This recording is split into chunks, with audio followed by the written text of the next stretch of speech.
Welcome, everybody. I'm Selena Rezvani, and you're joining Women and Work Culture. This is a live stream all about the positive ways we can support and elevate women at work. It's such a thrill today to get to welcome a leader I have so much admiration for, and that's Jen Fisher, Chief Wellbeing Officer at Deloitte. Hi, Jen. Hey, Selena. So good to be here with you. Thank you. And so happy to have you and hear your really important perspective today. And welcome to you, community. Drop us a note and let us know where in the world you're logging in from today. Say hi and let us know. Cincinnati, Denver, Philadelphia suburbs so far. So keep it coming. And for all of you, if you have questions around our discussion today about well-being for Jen, let us know. We're going to try to get to at least a few of those questions today. So, Jen, I first met you a few years ago at Deloitte, where we got to work together on some pilot research around well-being. And I have to tell you, you made a huge impression on me, Oh, especially your leadership style. Yeah, I have to tell you, you're thank so you. real, you're so humble, and you're doing that while like pioneering a brand new, net new topic in the world, right? Well-being at work. So if there were ever a time to talk about well-being, it's today, it's right now, while we're all knee deep in it. And so I want to ask you, and so people can get to know your story a little bit. You had your own like catalytic moment, your, big M moment that drove, fired you up to get interested in well-being. Will you take us back there and tell us a little bit about how you got into this field? Yeah, absolutely. And I probably have had a few moments, but the one that was really the catalyst for what I'm doing today is my own story of burnout. And so, about 6 years ago, I, woke up one morning and my eyes opened, but I was physically unable to get out of bed. And just kind of engage in life, engage in work, engage in anything that mattered to me. I was completely burnt out. And people always ask me, did you see it coming? What were the signs? Did I see it coming? Yeah, in hindsight, I saw it coming. Were there people that pointed it out to me and tried to gently tell me that something didn't seem right with me, that I didn't seem like myself, especially my husband? But nobody listens to their spouses, right? Yeah, that's And right. so but looking back, there were certainly signs, in terms of my mood, in terms of how I reacted versus responding, just in terms of how engaged I was or how present I was able to be with people. And as I worked through that myself, the conclusion that I came to as to why I didn't want to own my burnout or own that I was burning out was because burnout to me at the time meant failure. It meant that I couldn't be everything to everyone. I couldn't be the perfect employee, the perfect spouse, the perfect daughter, the perfect friend. All these labels that we give ourselves, that we hold to a standard of perfection.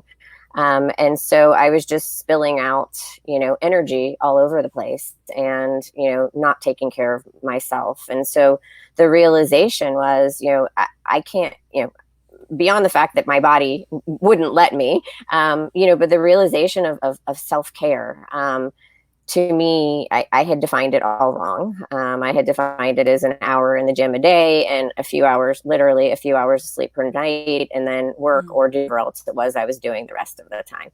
And that absolutely did not work. It's not sustainable. And so I had to really redefine boundaries. I had to redefine self-care for myself and what that looked like. And in doing that, I became very passionate about it. And I became very passionate about wanting to help others not get to the point that I got to, and knowing that, we all have the opportunity to, create the boundaries in our life, to put ourselves first, because it's not selfish. When we put ourselves first and we take care of ourselves, we can truly show up for the things that matter in our life, and really help people in that journey themselves. And so, being at Deloitte at the time, I had the incredible opportunity to present the idea to a handful of leaders, and, put together a business case and ask them to give me a chance to see if it was something we could make work at Deloitte. And, fortunately had some great leaders, and they gave me the support. And like I said, that was about 5.5 years ago, 6 years ago. And, it's still going strong. And perhaps, now in the middle of a global pandemic, the realization of, our not just our physical health, but our mental health and well-being, is more important than ever, I think. Wow. What, a way to take your lesson and turn it into a message, right? And like a Yeah. movement. I don't think it's too strong a word to say it's a movement. So I think a lot of us are taking notes about how to do that and make such a smart kind of business case proposal. And I would encourage any of you listening to do that, to ask yourself, is there a need and a really great business case you could make, maybe for that non-existent role that should exist, like Jen did. I think it's a really powerful prompt. I want to go back to something you said about kind of signals. You talked about your own burnout journey, and that there were some signals there. We all probably get some of those signals and flares that go up. I mean, why do you think it's just so easy to either push those aside, or maybe could you tell us what some of those signals were for you? I think we could probably see them in our own lives. Yeah. So, I mean, I think one of the primary reasons that we don't recognize, or, and it's not that I didn't recognize, it's just that I didn't want to own them. And I think part of that is because, you know, we as a society, in large part, have framed burnout as something that's a weakness. And, to me, burnout should not be the price for success, because that doesn't even make sense. You cannot sustainably perform, high performance, continue to be successful if you are burnt out and not taking care of yourself. It just won't work. It might work for a period of time. You might not recognize how you're showing up. I think the biggest thing for me, in terms of recognizing it, is I had people pointing it out, and they were people that cared about me. And if you have people that care about you, that come to you and tell you that something's not right, that they're worried about you, and they're people that I mean, they're friends and family. They're not trying to, there's nothing divisive about that, right? It's genuine concern. Listen to them, and get real with yourself. And I didn't even want to engage in the conversation. I would just brush it off and tell them they didn't know what they were talking about. I was fine. But engage in that conversation and say, what do you mean? Tell me what you're seeing. Tell me what is different. But, I mentioned some others. I was short tempered. I was very reactive. I definitely had, problems kind of staying engaged and in the moment, and giving people the time and the energy that they needed, because my energy was just, spilling out all over the place. Right. And I mean, it was so nobody, including myself, was getting the best of me. And so I think, but I definitely think, kind of short temper, perhaps, some anxiety and things like that, show up. If you're having trouble sleeping, all of those can certainly be signs. But I think the most important is, if people care about you, if people who care about you say something and have the courage to say something to you, listen to them and dive into that conversation. Yeah, I think that's huge. And it can be easy to push away and say you're being oversensitive, you're worrying too much, right? It's almost like the stuff you might say to your mom, I'm fine. And yet, like, you need to make yourself accessible to people, like someone who people can give that input to, right? Because I think we Yeah. all know some people who there's a clear message, I don't want to hear it, or I won't accept it. I want to kind of shift a little bit to talking about women specifically and working women. One of the things I see observing around me a lot that I certainly feel at times is this I'm not enough right now sentiment. I'm not enough of the worker I need to be right now. I'm not enough of the mom, the sister, the wife, the friend right now. It feels like I'm coming up short in a lot of those areas. And I think a lot of people can relate to that. I wonder, like, what are you seeing as some of the challenges for working women right now?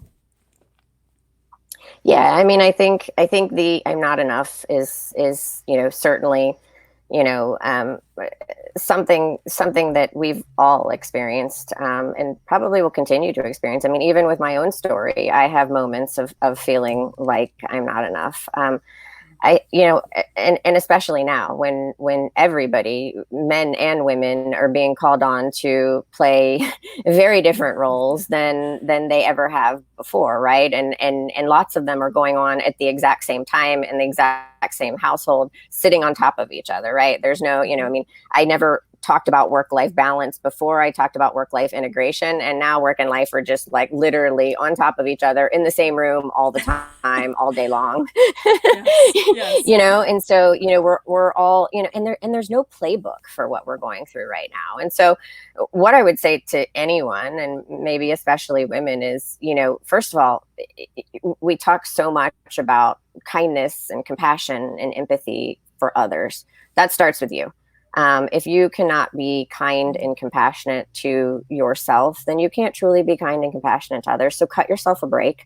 um, you know Focus, especially right now, on the things that you can control and the things that you can get done. And if the kitchen floor is dirty, let the kitchen floor be dirty. Yeah, yeah. And everything's going to be okay. And try to just remind yourself of that perspective, that and I think also, asking others. Sometimes we can't see those things in ourselves, but again, connecting with others, relying on others, asking them, like, either how are you doing it, or what are you struggling with? This is what, creating that network of women, of men, of whoever it is, and really truly, talking about it and having those open and honest conversations, because otherwise we're comparing ourselves to what we believe this perfect person should be, and that perfect person doesn't exist, right? And so, or maybe we're comparing ourselves to what we've always kind of compared ourselves to, what we see on social media, and that's somebody's curated life, right? That's not real life. Before this session started, you and I were talking about how wonderful it is that so many people are, they're showing up on video calls as themselves, right? It's before COVID, when I got on a video call, I would go put my blazer on. Now, I'm wearing the same shirt that I put on this morning to take my dog to the vet, right? Yeah.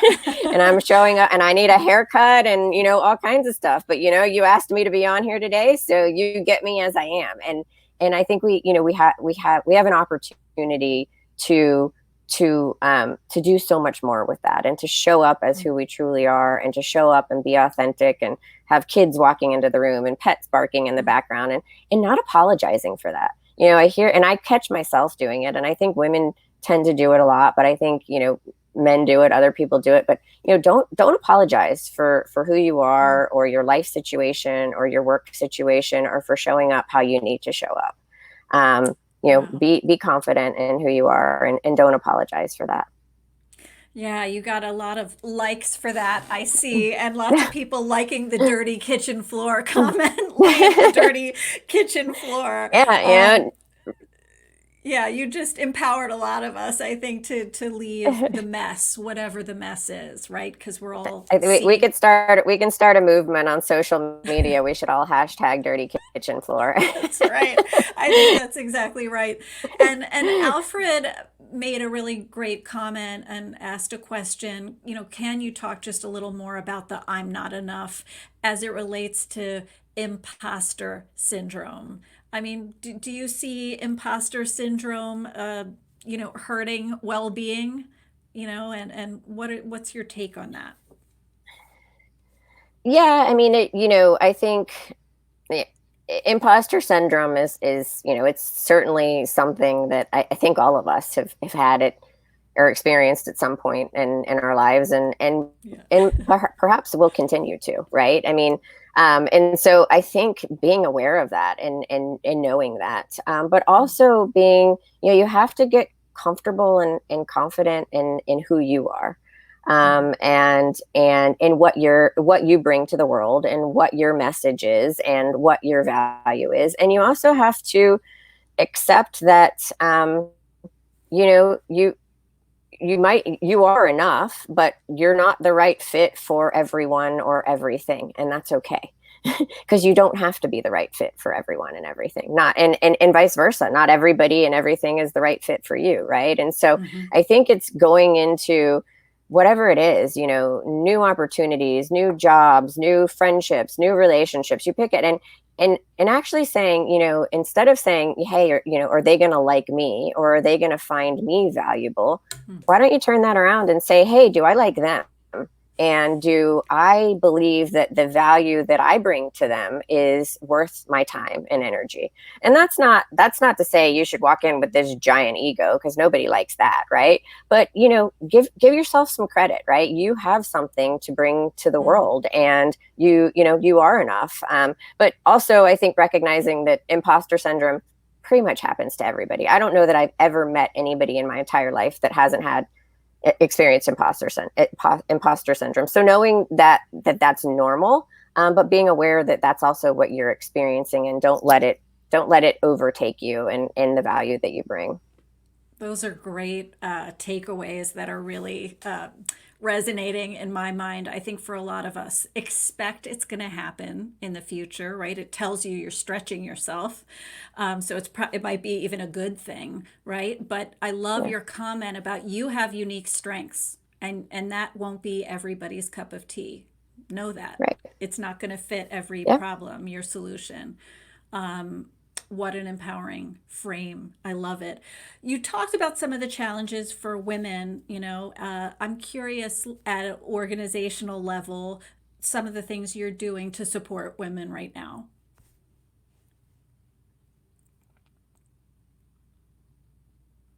Oh, Jen, I have you a bit frozen.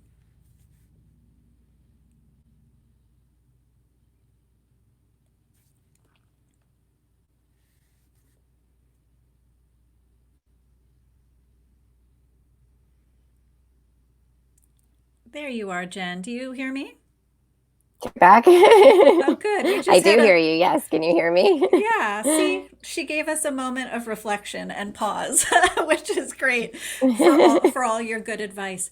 But in case you didn't hear it, I was asking, can you share some of the organizational level ways you're supporting women at Deloitte? Yeah, absolutely. I mean, so as you know, Selena, I mean, inclusion has long been part of the culture at Deloitte, and that includes all people. And I have a personal belief that what's good for women is good for everybody. Mhm.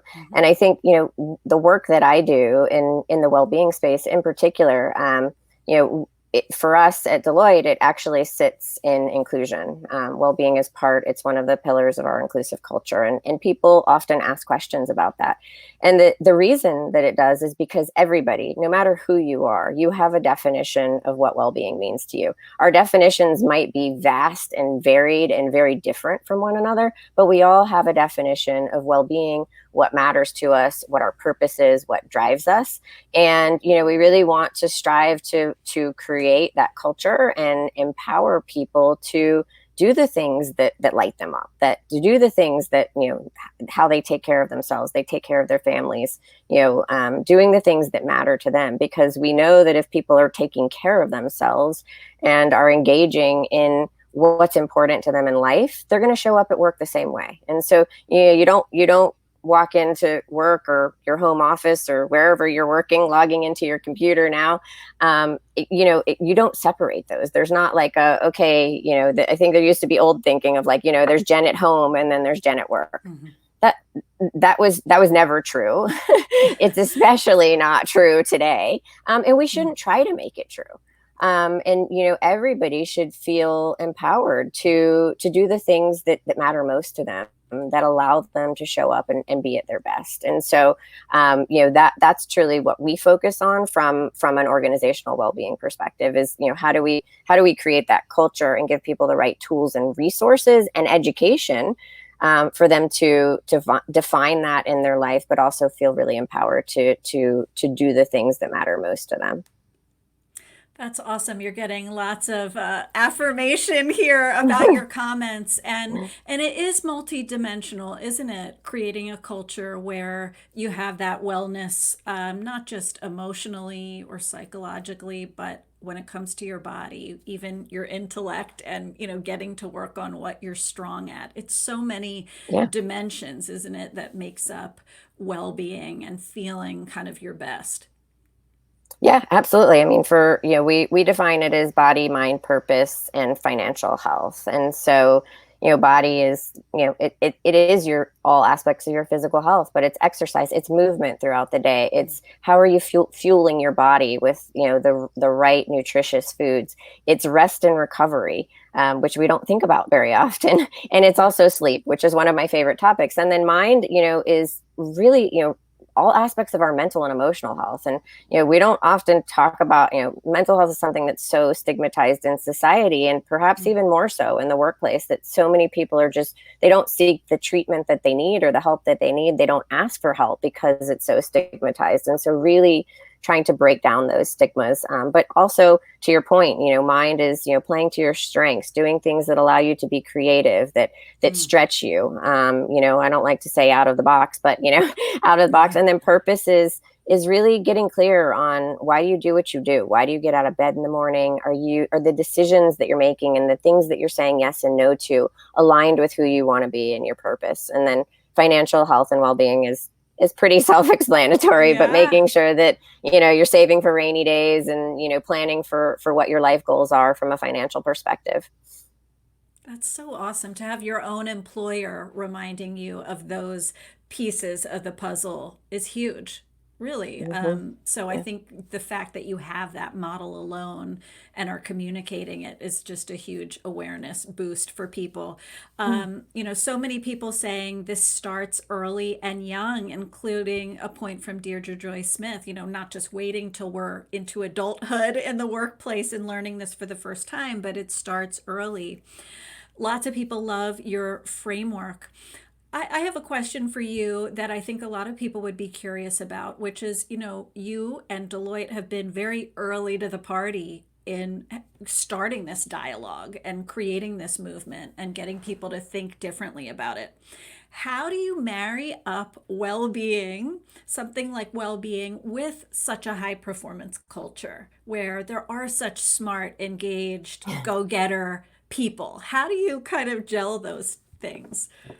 Yeah, and it's an interesting question, and it's actually one that I get quite a bit, because there is this thinking that well-being and high performance are mutually exclusive, and they're absolutely not. My argument is, and I said it before, in order to sustain high performance, you have to be taking care of yourself. Otherwise it's not sustainable.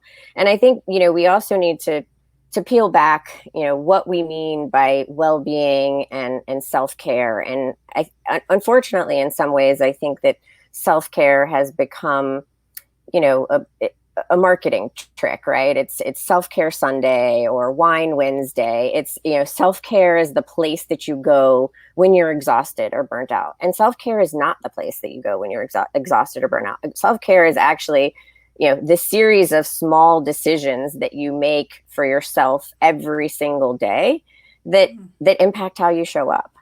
And some of those decisions are hard and some of those decisions are easy. And it depends on what habits you already have in place. And so I think we need to redefine, or, kind of reset our mindset around what self-care actually means, because self-care is absolutely not a place that you should think about, oh, I'm going to, take a bubble bath because I've had a long week, right? A bubble bath is a great thing. And if that's part of your self-care regimen, do it, but don't do it because that's the place that you go when you're exhausted. Do it as a way to, do it in the middle of the week. Don't wait till Friday when you're exhausted, Yeah.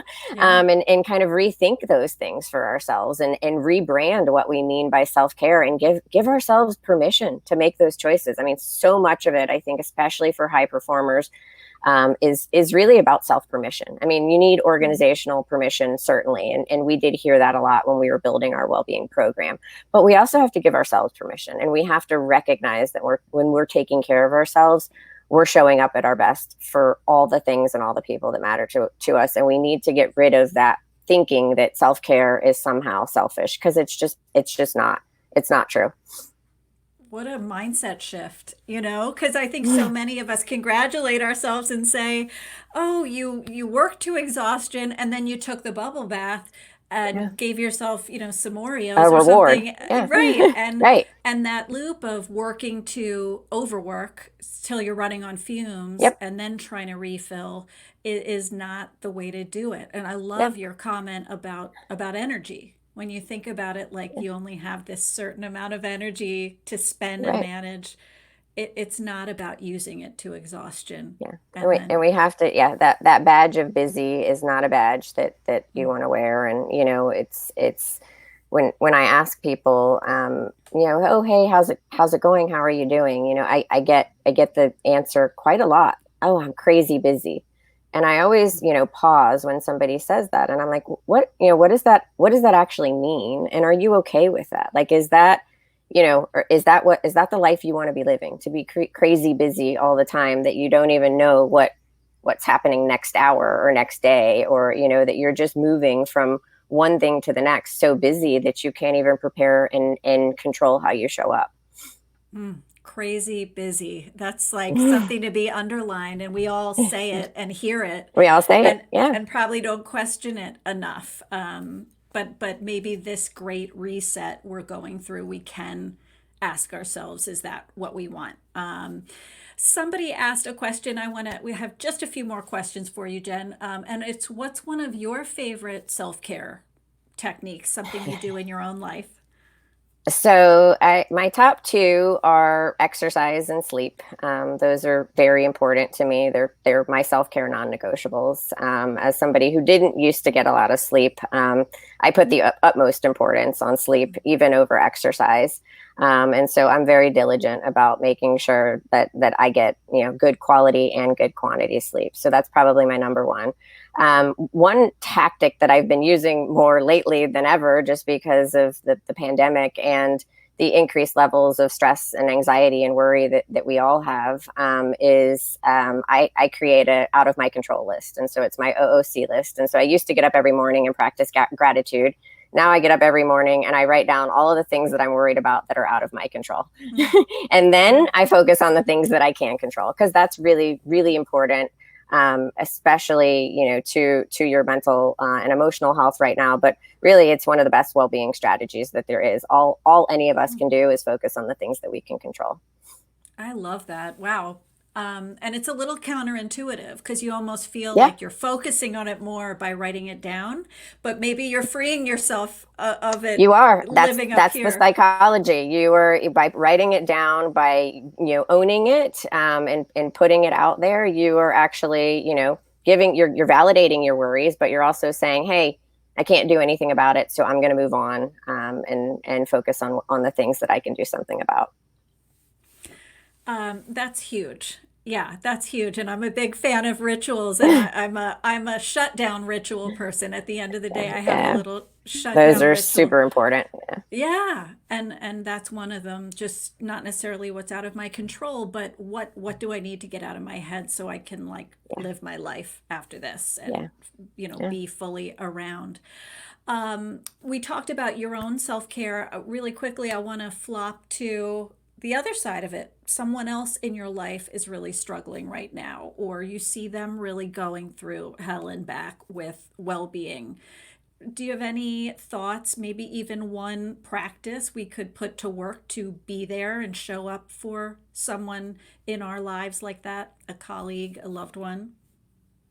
Yeah. So if it is someone that lives in your home, or that you can be close to right now, because that's certainly a challenge. But even it can be done work virtually. Ask somebody if they want to go for a walk with you. It's the most simple thing you can do. You can get them up, you can get them moving. Movement, fresh air, has such an incredible impact. And start a habit, start a routine. If you think someone's struggling, I mean, the best thing you can do is reach out and say, "Hey, I'm here for you. If you want to talk, if you need to talk." But I would say, as somebody who's been through burnout, I'm also a cancer survivor. Be direct. Ask them what they need. Say, "How can I help you? I want to be here for you. I don't know exactly what to do, but if you give me some ideas, or maybe we can talk about it together. I want to help you, and I want to be here for you." And I think, especially right now, more than ever, when so many of us can't physically be together, Mm. that virtual reach out, is so important and so meaningful. That's wonderful. So the reach out, if you have somebody in your own life you're concerned about, and then the invitation for a walk, right? It's kind of that twofer, getting them out there, moving, sunshine. Yeah, do something, do something Yeah. with them, whatever it is. I mean, even if it's not physical, but even start a book club with friends, Mhm. or hey, let's both read this book and get on the phone once a week and talk about it.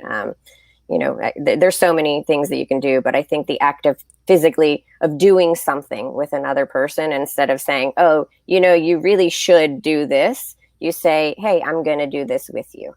um, and that changes the entire dynamic. How awesome. I think we can all take a note from that and think about who is that person potentially in our life that we're seeing is really struggling, and how can we all take an action on that today. One last question for you, Jen, as we kind of zoom out the lens a little bit and think, even bigger picture about your work. I know in my own life, one thing I've had to temper a lot is that striver tendency in me. Okay, I achieved this, now it's on to the next thing, and to go on and on. I had a friend say to me at some point, "Yeah, but Selena, you don't want a resume eulogy, do you? At the end of your days, like, do you want people to recite your resume? Is that kind of how you want to be remembered?" And it was so powerful. And I'm really grateful to her for kind of reminding me of what's important there.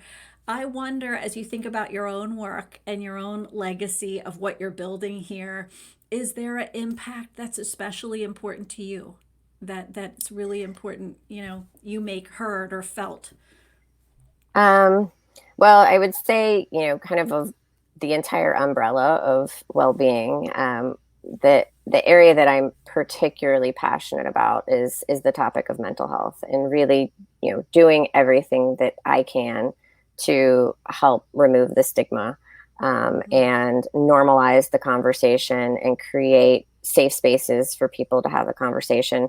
And I do that very openly, by sharing my own story, not only of burnout, but as someone who lives with anxiety, and what that looks like for me, and showing people that you can absolutely be accomplished, and thrive, and have, a great life, and also live with a mental illness. And so that's something that is, really, really important to me. But I think, in terms of my role, what's most impactful is honestly the unexpected stories that I get from people that either heard me speak, or read something that I wrote, or looked at a resource that we put out in Deloitte, and they send you a note, or they call you up and say, "Hey, you probably don't know this, but I want you to know that I did this, or X, Y, and Z."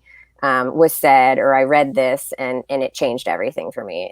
And just hearing those stories, that kind of that fuels pretty much why I do what I do, and it's really everything. That's so beautiful, Jen. You're giving yourself permission, right, to tell your story, and you're giving people permission to bring their whole stories to work, to bring more of who they are, and then their contributions to work. So a heartfelt thanks, honestly, for everything you're doing to kind of move people to action and build that awareness and challenge norms. So inspiring to watch you. I want to encourage all of you to follow Jen. You're going to see links in the comments on Twitter, Instagram, here on LinkedIn. Check out her Work Well podcast, which is really awesome. She digs in deep with really cool experts, and your Thrive Global column, which is really fantastic on Thank you. breaking well-being issues. And I hope you'll stay in touch with me as well. Check out the LinkedIn learning courses that are brand new in the world that'll help fire up your motivation, your confidence to get things in order, including your well-being. Join the newsletter tribe. You'll see an opportunity to sign up for that, and follow me here on LinkedIn. I want to thank all of you. Thank you, Jen. I hope you all stay Thank you. healthy and well and lead on. Thanks so much. Bye.